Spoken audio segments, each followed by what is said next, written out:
Radiant कलीसिया के सभी परिवारों को और सभी ऑनलाइन व्यूअर्स को प्रभु यीशु मसीह के मधुर नाम में प्रेम भरा नमस्कार। हालेलुया। आप लोगों का आज की इस ऑनलाइन वर्शिप सर्विस में स्वागत है। हम परमेश्वर का धन्यवाद करते हैं जो अपनी दया और विश्वास योग्यता में हमें इस पृथ्वी के ऊपर बनाकर रखते हैं, जीवित रखते हैं, ताकि हम उनकी महिमा कर सकें और मिल करके उनके भलाई के कामों को कर सकें। परमेश्वर का वचन इस प्रकार से कहता है, आओ हम यहोवा के लिए आनंद पूर्वक गाएं, अपने उद्धार की चट्टान का जय जयकार करें, धन्यवाद करते हुए उसके सन्मुख आए और भजन गाते हुए उसका जय जयकार करें, क्योंकि यहोवा महान परमेश्वर है और सब देवताओं के ऊपर महान राजा है। आइए हम एक प्रार्थना करेंगे और उसके द्वारा आज की इस आराधना सभा को आरंभ करेंगे। पवित्र पवित्र पवित्र सेनाओं के यहोवा, हमारे मुक्ति की चट्टान, हमारा छुटकारा देने वाले परमेश्वर यहोवा, हम प्रभु यीशु मसीह के नाम को लेकर के आपके सन्मुख आते हैं। पिता, धन्यवाद करते हैं इस समय के लिए, ताकि हम मिल करके एक कलीसिया के रूप में, आपके परिवार के रूप में आपकी महिमा करें। परमेश्वर, आज के इस वर्शिप सर्विस को आपके सर्वशक्तिशाली हाथों में सौंपते हैं प्रभु, ताकि आप इसका संचालन करें। आपके आत्मा की अगुवाई में परमेश्वर हम आपकी महिमा कर सके, आत्मा और सच्चाई में होकर आपकी महिमा कर सके, और ऐसी महिमा करें जो कि प्रभु जी आपको ग्रहण योग्य हो सके, और जिसके द्वारा हम परमेश्वर और अधिक आपकी निकटतम उपस्थिति में आ सकें। परमेश्वर, हमारे जीवन को आप अपने आत्मा से परिपूर्ण करिए, अपने वचनों से परिपूर्ण करिए, ताकि आपके उन कामों को जो संसार में रहकर हमें करने हैं, उनको प्रभु यीशु मसीह के नाम से और आपके आत्मा की अभिषेक और अगुवाई में हम कर सकें। आज का वचन में जाना परमेश्वर, गीतों का गाना और सारे प्रभु जी गतिविधियों को आपके हाथों में सौंपते हुए इस प्रार्थना को प्रभु यीशु मसीह के नाम से मांगते हैं। आमीन, आमीन।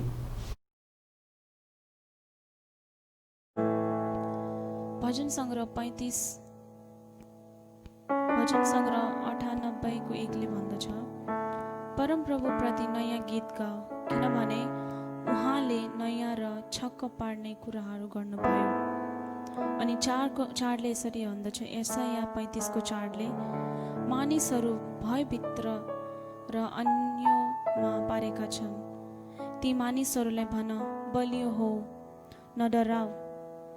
हेर, तिमीहरूका परमेश्वर आउनुहुनेछ अनि शत्रुहरूलाई दण्ड दिनुहुनेछ। उहाँ आएर तिमीहरूलाई पुरस्कार दिनुहुनेछ, परम प्रभुले तिमीहरूलाई बचाउनुहुनेछ। आमेन। परमेश्वरलाई महिमा भएको यस वचनद्वारा, अनि यसमा चाहिँ भन्नुभएको छ कि हामीले डराउनु हुँदैन, किनभने परमेश्वर आउनुहुनेछ हामीलाई बचाउनलाई। आउनुहोस्, हामी चाहिँ परमेश्वरको प्रशंसा गर्नेछौँ अनि भन्नेछौँ, प्रभु जो जति भए पनि यस संसारमा चाहिँ क्षमा गर्नुहोस्, चङ्गाई पार्नुहोस्, र अनि ताकि हामी चाहिँ आएर इकट्ठा भएर चाहिँ परमेश्वरको प्रशंसा गर्न सकौँ। आउनुहोस्, हामी चाहिँ तपाईँको आनन्द मेरो बल हो भनेर हामी चाहिँ गीत गाउँदै परमेश्वरको प्रशंसा गर्नेछौँ।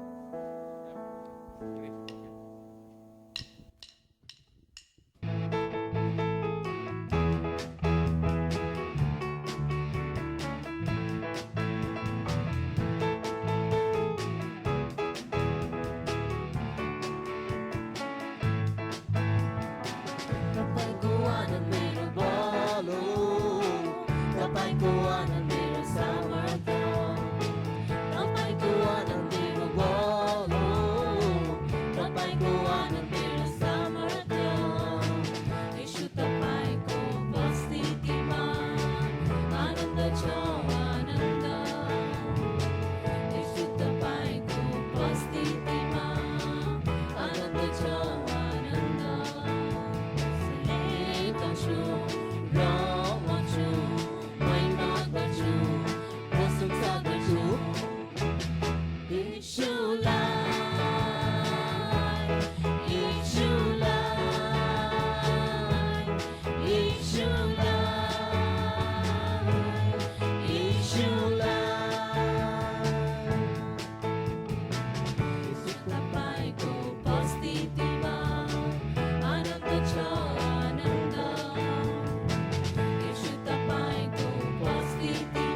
होस्। आउनुहोस् यसै गरेर चाहिँ हामी चाहिँ अर्को एउटा गाना गाउनेछौँ अनि चाहिँ त्यो चाहिँ हिन्दीमा हो, तर चाहिँ हामी चाहिँ परमेश्वरको प्रशंसा गर्नेछौँ अनि यसद्वारा परमेश्वरको चाहिँ महिमा गर्नेछौँ।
सारे बंधन आजाद में हुआ हूँ,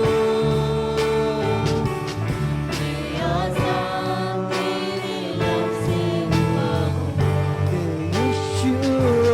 ये सारे बंधन आजाद में हुआ हूँ, धन्यवाद परमेश्वर, मैं पिता और आजाद प्रभु, तेरे मेरे लव राजा, मेरे बाबा, मेरे खुदा, मैं तेरा हो रहा सारे था। बंधन आजाद में हुआ हूँ, मैं आजाद तेरे लव से हुआ हूँ। पवित्र परमेश्वर पिता, स्वर्ग और पृथ्वी को राजा, तपाईँलाई धन्यवाद। त्यो पौचालिस दिनमा यो समयमा अनि पवित्र दिन र असल समय तपाईँको हातमा समर्पित गर्न सक्नुहुन्छ। तपाईँ महान हुनुहुन्छ, तपाईँ पवित्र, तपाईँ योग्य हुनुहुन्छ। तपाईँ चाहिँ कोही पनि महान पवित्र अनि असल। तपाईँलाई होस् महिमा, तपाईँलाई होस् प्रशंसा। खुदा, तपाईँ दया र भयको परमेश्वर हुनुहुन्छ। जीवनको भण्डार तपाईँसँग छ, अनन्त जीवन र आशा तपाईँसँग छ। मेरो पिता, ओ खुदा, सब थोक तपाईँमा सम्भव छ यसमा ठक्क तपाईँमा मात्र पुऱ्याउँछ खुदा तपाईँ दया र बढाइको परमेश्वर हुनुहुन्छ पवित्र आत्मा तपाईँलाई छुँदो यो पस्तिर तपाईँ पवित्र अभिषेक गर्ने तपाईँले आत्माको स्वभाव ओ खुदा हालेलुया छु तपाईँले छुँदो छ हाम्रो जीवनमा तपाईँ यो कुरामा हाले पवित्र हुनुहुन्छ हालेलुया तपाईँ सारा ब्रह्माण्डको परमेश्वर या पृथ्वीको मालिक तपाईँ धन्यवाद हो बंधन आजाद हुआ हो मेरा साथ तेरे वासी सबै बन्धन तपाईँको नाममा टुट्दा र फुट्दा जान्छ किन तपाईँ शक्तिशाली परमेश्वर सर्वकेन्द्र व्याप्ति रहेको तपाईँ धन्यवाद हो दिनमा अनि समयमा तपाईँ उच्चारिने पवित्र आत्मा परमेश्वर पिता बुवा स्वर्ग पृथ्वीको राजा तपाईँलाई महिमा तपाईलाई प्रशंसा होस् तपाईँको जयजयकार होस् तपाईँ महान हुनुहुन्छ तपाईँ योग्य र तपाईँ हुनुहुन्छ परमेश्वर पिता तपाईँको प्रभु र सबैको राजा तपाईँ हुनुहुन्छ सबको तपाईँमा सम्भव पिता खुदा तेरे मर्जी और तेरी इच्छा द्वारा हुआ था मेरे बीच में तपाईँको आफ्नो इच्छाहरूको नाममा तपाईँलाई चलाउँदै जितना तपाईँका दासहरू अनलाइनमा रहेका छन् जता तपाईँको नाममा परमेश्वर पिता यो अनलाइनमा तपाईँलाई महिमा गरिरहेका छन् त्यसको नामलाई उच्चारिरहेका छन् तपाईँ परमेश्वर पिता यो परिवार हट प्रत्येकको जीवनमा तपाईँले दया गर्नुहोस् तपाईँ दया र बढाइको परमेश्वर हुनुहुन्छ तपाईँले प्रत्येकलाई दया गर्नुहोस् अनि प्रत्येक जीवन तपाईँले सुरक्षित राख्नुहोस् कुनैको प्रभु समस्या र दुःखले र कुनै प्रभु परिस्थितिमा उनीलाई समस्या आउने छैन किन तपाईँ जीवित परमेश्वर जिउँदो परमेश्वर उहाँको साथमा हुनुहुन्छ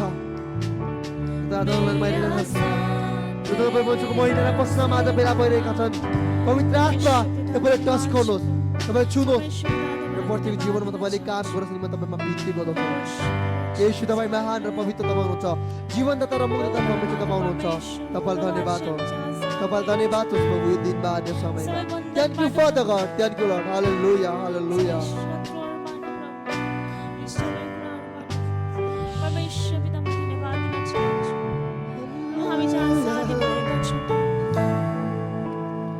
सबै बन्धनबाट प्रभु तपाईँले चाहिँ तोड्नुहुन्छ प्रभु तपाईँ मात्र परमेश्वर हुनुहुन्छ प्रभु हामी आज चाहिँ तपाईँमा महिमा गर्नेछौँ प्रभु हामीलाई थाहा छैन प्रभु हामी जान्दैनौँ प्रभु हामीले के गल्ती गरेका छौँ प्रभु हामीलाई क्षमा गर्नुहोस् प्रभु हामीले उठाउनुहोस् प्रभु हाम्रो माझमा आउनुहोस् प्रभु हाम्रो दिनलाई चाहिँ फैलाउनुहोस् प्रभु प्रभु यस संसारमा जो जति घटना भएको छ भइराखेको छ प्रभु तपाईँ चाहिँ परमेश्वरले चाहिँ छुटकारा दिनुहोस् प्रभु एक एक परिवारको जीवन तपाईँको हातमा राख्दछ प्रभु त्यो परिवारमा प्रभु शान्ति दिनुहोस् परमेश्वर पिता तपाईँ चाहिँ चङ्गाई गर्नुहोस् तपाईँ चाहिँ एउटा ढाल भएर चाहिँ बस्नुहोस् प्रभु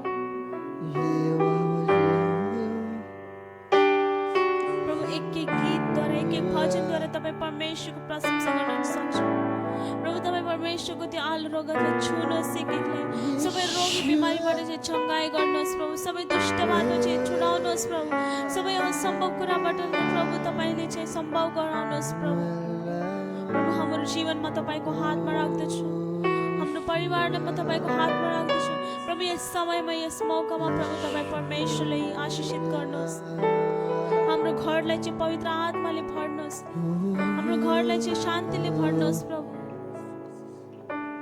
प्रभु म तपाईँको हातमा राख्दछु प्रभु तपाईँ चाहिँ चलाउनुहोस् तपाईँ चाहिँ बुझाउनुहोस् तपाईँ चाहिँ हाम्रो जीवनमा आउनुहोस् अहिले चाहिँ हामी आजादी भएका छौँ तपाईँको बल चाहिँ हामीसँग छ प्रभु हामी विश्वास गर्दछौँ कि प्रभु तपाईँले चाहिँ हामीलाई चाहिँ चलाउनु हुनेछ तपाईँ चाहिँ आफ्नो एउटा इच्छा लाग्दो भाँडो बनाउनु हुनेछ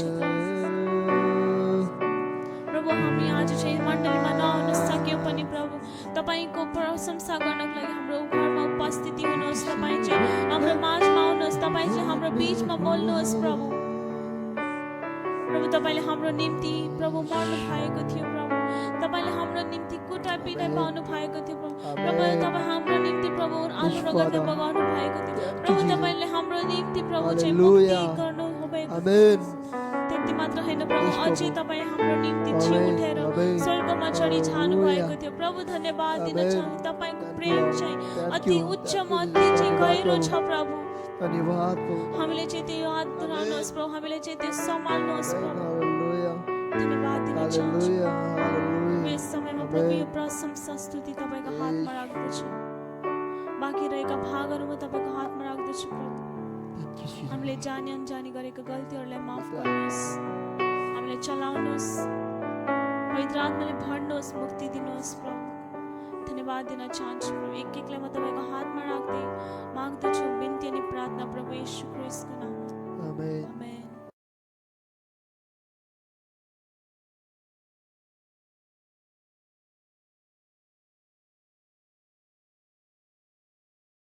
हालेलुया, हालेलुया।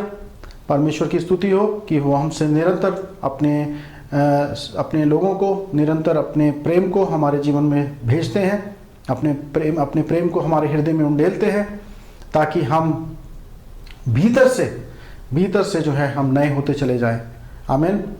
और आज के संदेश में जाने से पहले मैं आपको फिर से याद दिलाना चाहूँगा कि आप अपनी ऑफरिंग्स, अपने दशमांश को आप कलीसिया में दे सकते हैं, और इसके लिए ऑनलाइन इन्फॉर्मेशन जो है आपके सामने स्क्रीन पर दी जाएगी।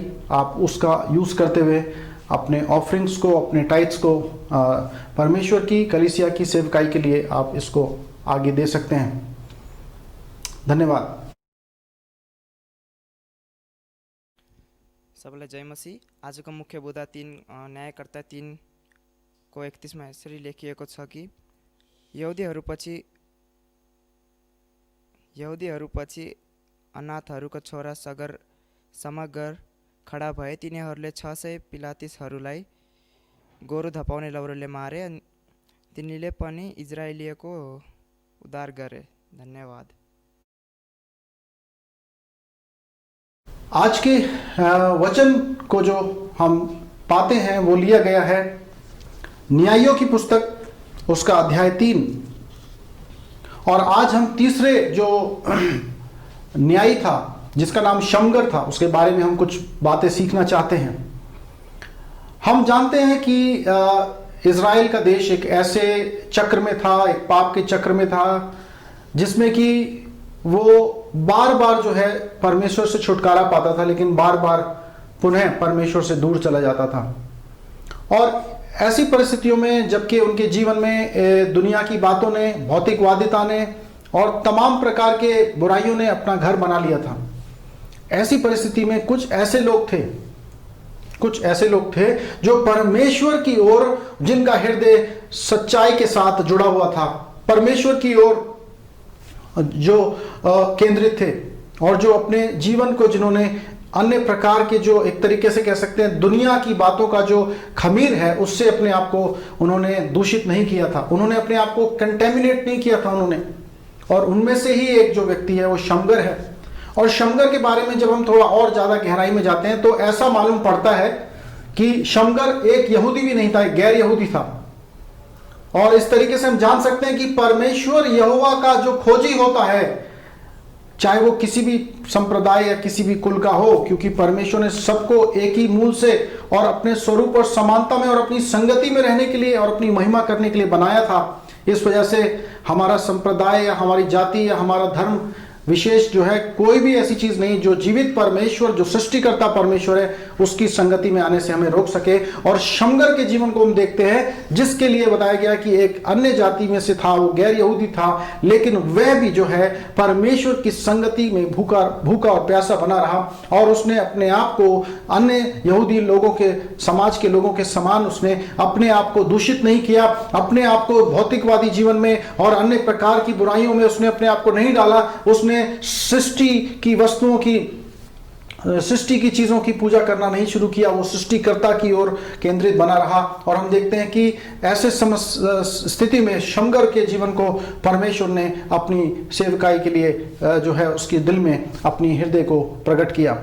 और आज उसी के जीवन से हम 3 मुख्य बातों को हम देखना चाहते हैं। तो पहली बात तो यही बात है कि एक शमगर ने परमेश्वर की संगति में रह करके अपनी बुलाहट को पहचाना।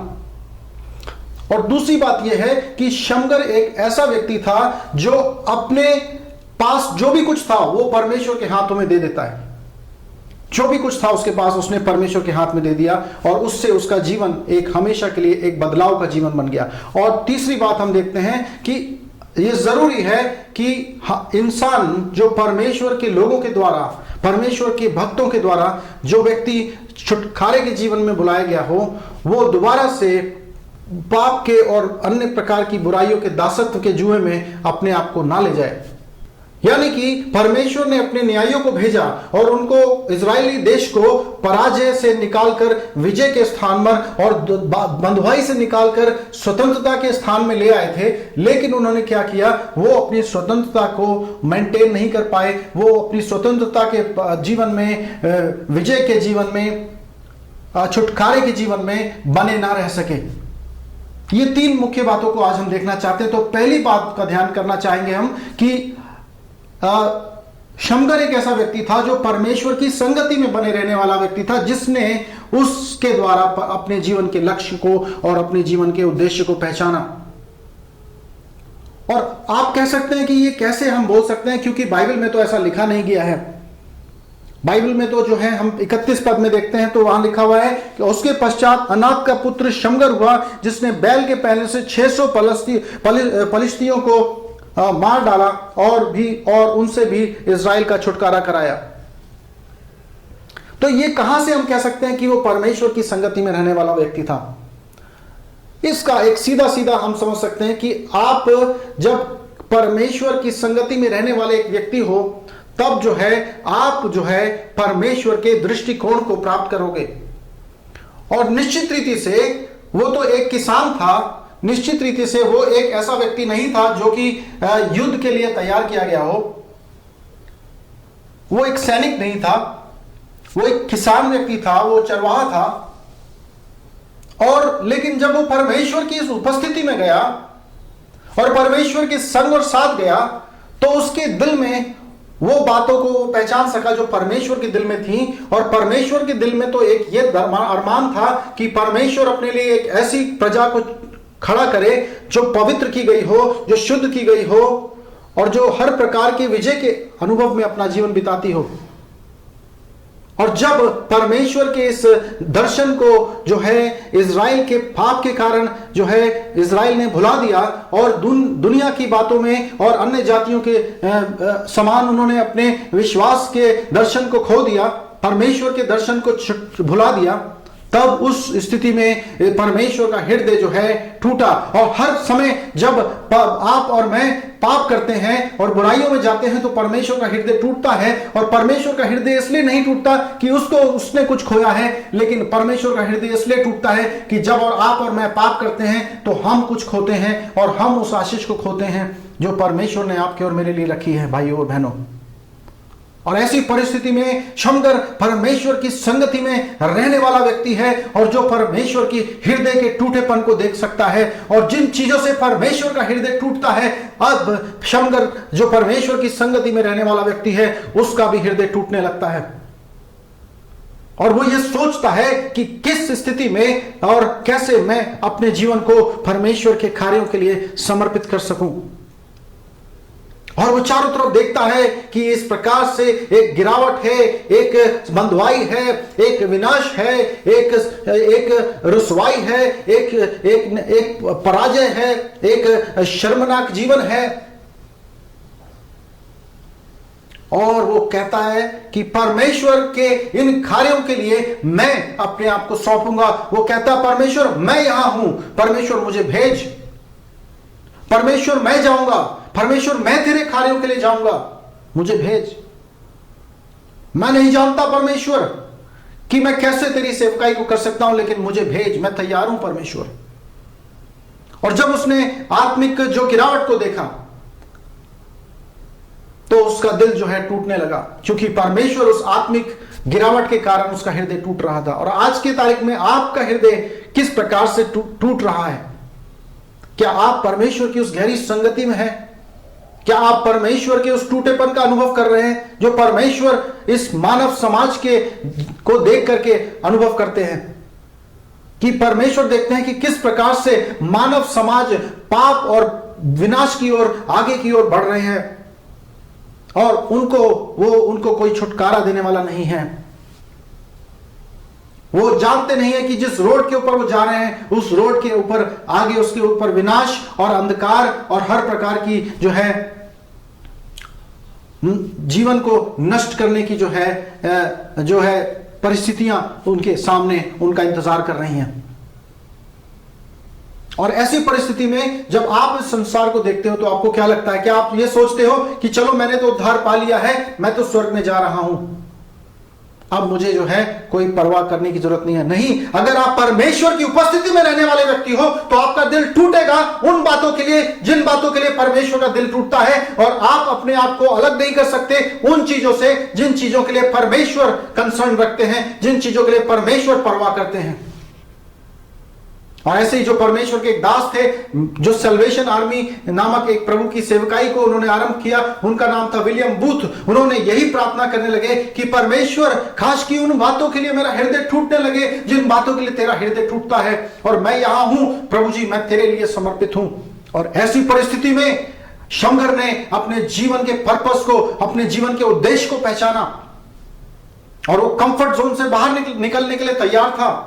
अपने कंफर्ट जोन से, अपने आरामदायक जो स्थान था उससे बाहर निकल के वो तैयार था उस कीमत को चुकाने के लिए जिस कीमत को उसे चुकाना था, यदि वो परमेश्वर के लिए अपने आप को सौंपेगा, ताकि परमेश्वर का हाथ और पैर बनकर वो परमेश्वर के उस अरमानों को और परमेश्वर की उस कंसर्न को पूरा कर सके जिसके लिए परमेश्वर का हृदय टूटता था। आज आप और मैं, हो सकता है कि आप विश्वासी हो, लेकिन क्या आप केवल विश्वासी होने तक सीमित रहोगे, या कि आप अगले कदम पर जाओगे और आप कहोगे परमेश्वर, मैं तेरी परम उपस्थिति में, पवित्र इंटीमेट तेरी प्रेजेंस में आना चाहता हूं, ताकि परमेश्वर मैं तेरे विचारों को पहचान सकूं। जिन बातों से तेरा दिल दुखता है परमेश्वर, उन बातों से काश कि मेरा भी दिल दुखने लगे और मैं तेरे लिए जाऊंगा। परमेश्वर, जो भी तू मेरे लिए निर्धारित करता है मैं तैयार हूं, मैं यहां हूं, मुझे भेज। और ऐसी निकटतम उपस्थिति में उसने अपने जीवन के लक्ष्य को प्राप्त किया, और उसने जो है न केवल उस संसार के गिरावट को देखकर बोझिल हुआ, लेकिन उसने अपने कदम बढ़ाए उस कार्य को करने के लिए जैसे कि जो परमेश्वर ने उसके लिए निर्धारित किए थे। और इसी के साथ हम दूसरे विचार पर आ जाते हैं कि उसने न केवल अपने जीवन को परमेश्वर के लिए दे दिया, लेकिन उसके पास जो भी कुछ था उससे उसने परमेश्वर की सेवकाई को अंजाम दिया।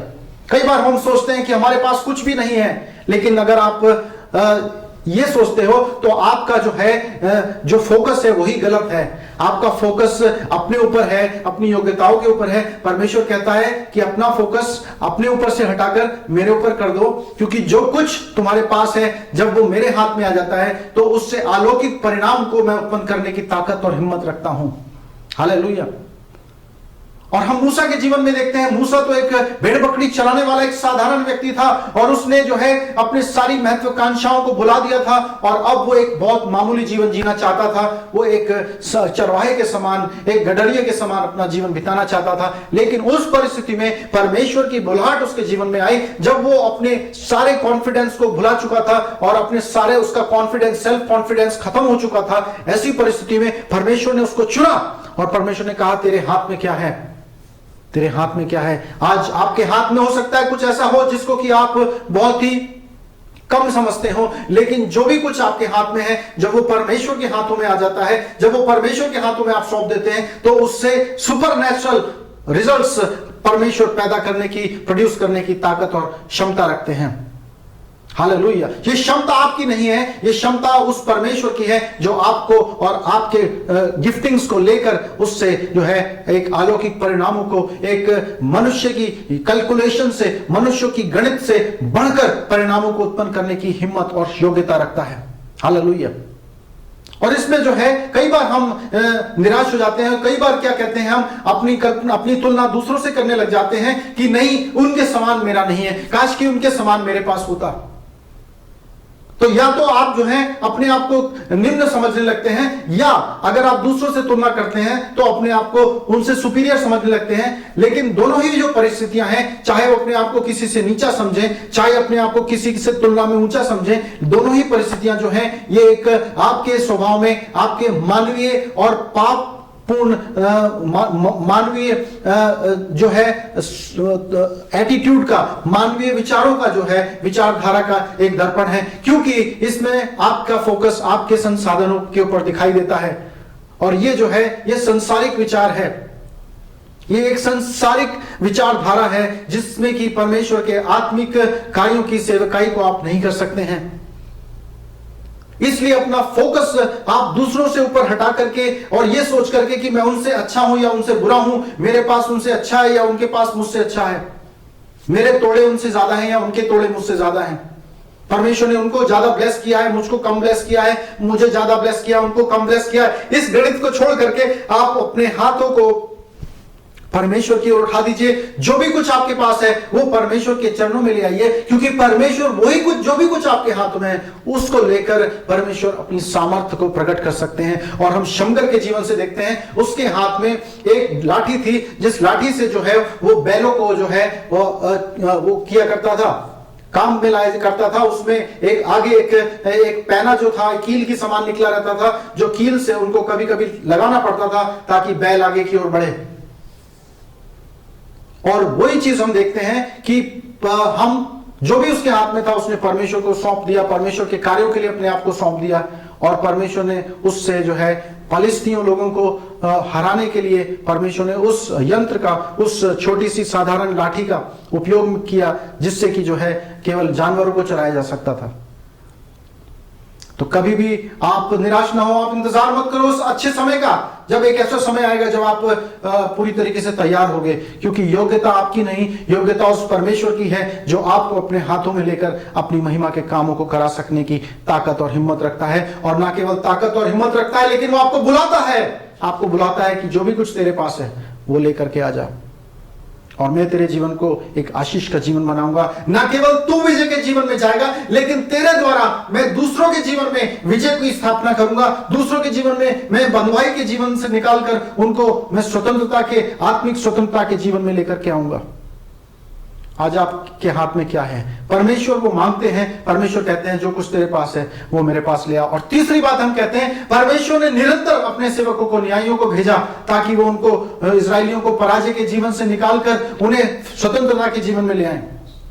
लेकिन हम देखते हैं पुनः वो पाप के और विनाश के जो है जीवन की ओर बढ़ते चले गए। उनके कदम जो है एक भटकाऊ कदम थे। हमने देखा कि वो पश्चाताप करने की योग्यता जो है खो चुके थे।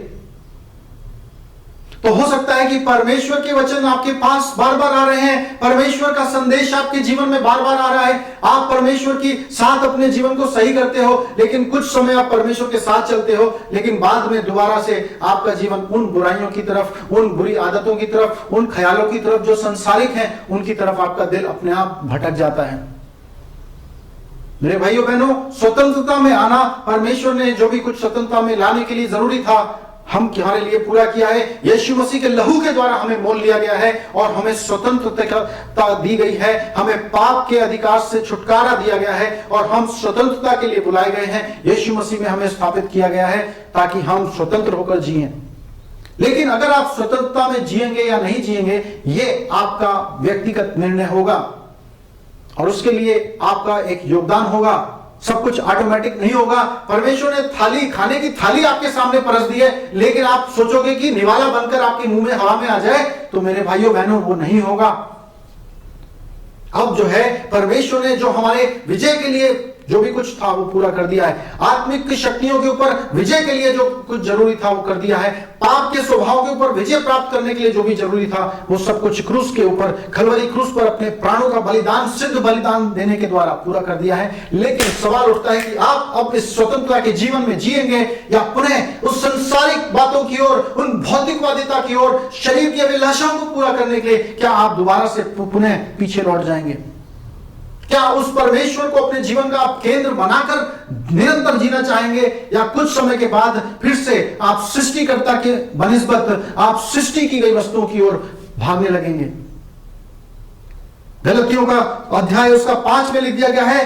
5 अध्याय के जो है उसके 13 पद में लिख दिया गया है, भाइयों बहनों तुम स्वतंत्रता के लिए बुलाए गए हो, लेकिन अपनी स्वतंत्रता को मौका मत बनाइए पाप करने के लिए। आप स्वतंत्र होने के लिए बनाए गए हैं। For the freedom you have been called, but do not use the freedom as an opportunity for the flesh. पाप को अपने जीवन में स्थान मत दे दीजिए, क्योंकि थोड़ा सा भी आपने उसको स्थान दे दिया तो वो आपके जीवन में स्ट्रॉन्ग होल्ड्स बना लेते हैं, और वही स्ट्रॉन्ग होल्ड्स आपके आत्मिक पतन और आपके हार का कारण बन जाते हैं। आज समगर का जीवन हमें चुनौती देता है कि आप परमेश्वर की निकटतम उपस्थिति में आप अपना जीवन को बिताइए, क्योंकि वहां से आप अपने जीवन के पर्पस को, अपने जीवन के उद्देश्य को जानते हो। और जो भी कुछ आपके पास है वो परमेश्वर के पास ले आइए, क्योंकि परमेश्वर की योग्यता के द्वारा वही जो कुछ थोड़ा भी आपके पास है उससे अलौकिक और सुपरनैचुरल रिजल्ट्स पैदा करने की क्षमता और ताकत परमेश्वर रखते हैं। और जब आपको स्वतंत्रता में परमेश्वर के दासों के द्वारा, परमेश्वर के वचन के द्वारा, परमेश्वर की संगति के द्वारा, परमेश्वर के आत्मा के द्वारा, आप परमेश्वर के वचन के द्वारा जब स्वतंत्रता में स्थापित कर दिए गए हो, तो चौकन्ने रहिए और अलर्ट रहिए और विश्वास योग्यता के साथ अपने जीवन को बढ़ाइए, ताकि पुनः आप पाप के पराधीनता में अपना जीवन ना ले जाएं। दोबारा से आप भौतिकवादी बातों की ओर, संसार की चीजों की ओर आप जीवन ना ले जाएं। ध्यान करिए, आप संसार में तो हैं, लेकिन आप संसार के नहीं हैं। आपका जीवन उस मछली के समान है जो इस समुद्र में है, पानी में है, लेकिन मछली के अंदर पानी की एक बूंद भी नहीं जाती है। और जिस दिन मछली के अंदर पानी की बूंद चली जाती है वो मछली मर जाती है। तो काश कि हम ऐसा करें कि हम इस संसार में तो हैं, लेकिन इस संसार के होकर ना जिए। इस संसार की जो खमीर है वो हमारे अंदर जगह ना पा जाए, और हम अपने विश्वास के जो विश्वास रूपी जहाज है उसकी हानि ना उठा लें। इसलिए आइए नए सिरे से अपने आप को तैयार करें। पिछले दिन हमने स्वतंत्रता दिवस को बनाया है, और मैं आपको स्वतंत्रता दिवस की बधाई देना चाहता हूं, लेकिन मैं ये कहना चाहता हूं, हम राजनीतिक रूप से तो स्वतंत्र हैं, लेकिन क्या हम आत्मिक रूप से स्वतंत्रता में जी रहे हैं या नहीं जी रहे हैं? आज मैं आपके सामने एक चुनौती रखना चाहता हूं कि यदि आप अपने जीवन का मूल्यांकन करिए, और यदि आप परमेश्वर की स्वतंत्रता में नहीं जी रहे हो तो पर ये हाई टाइम है, क्योंकि हम नहीं जानते कब परमेश्वर का आना हो जाएगा और कब जो है हमें परमेश्वर के सामने उपस्थित होना पड़ेगा। आप अपने आप को, आज का समय परमेश्वर देता है, यदि आज तू उसकी आवाज को सुन तो अपने हृदय को कठोर मत कर लेना, लेकिन परमेश्वर के सामने अपना जीवन सौंप देना। आज का वचन हमें याद दिलाता है कि हमें परमेश्वर के साथ अपना रिश्ता गहरा करने की और परमेश्वर की संगति में बने रहकर अपने जीवन के लक्ष्य को पूरा करने की और अपने जीवन की स्वतंत्रता में आगे बढ़ने की आवश्यकता है। आइए इसी संदेश के साथ हम प्रार्थना करेंगे और अपने आप को एक नए रूप से परमेश्वर के हाथों में सौंपेंगे। आइए हम प्रार्थना करें। पिता, आपकी स्तुति करते हैं कि आपने प्रभु जी हमें स्वतंत्रता के लिए चुना है। परमेश्वर, जो भी प्रभु जी हमारा कर्जा था पाप का, वो यीशु मसीह की मृत्यु के द्वारा चुका दिया गया है, और आपके प्रेम को हम जाने हैं परमेश्वर की कलवरी क्रूस पर हमने जाना है कि जब आप पापी थे तब प्रभु यीशु मसीह ने अपने आप का बलिदान करके हमारे को छुटकारा का अनुभव दे दिया, हमारे को पाप के भयानक परिणामों से छुटकारा दिया, बचाकर आपने पवित्र उपस्थिति में आपने हमें आने का मौका दे दिया। यीशु के लहू से हम शुद्ध किए गए हैं। आपकी स्तुति करते हैं परमेश्वर। इस पवित्र जीवन को बिताने के लिए आपकी सहायता चाहते हैं परमेश्वर। हमें शुद्ध करें, अपने कार्यों के लिए निरंतर इस्तेमाल करें। आपकी विजय को हम निरंतर, विजय के उत्सवों में निरंतर आगे की ओर बढ़ते चले जाएं।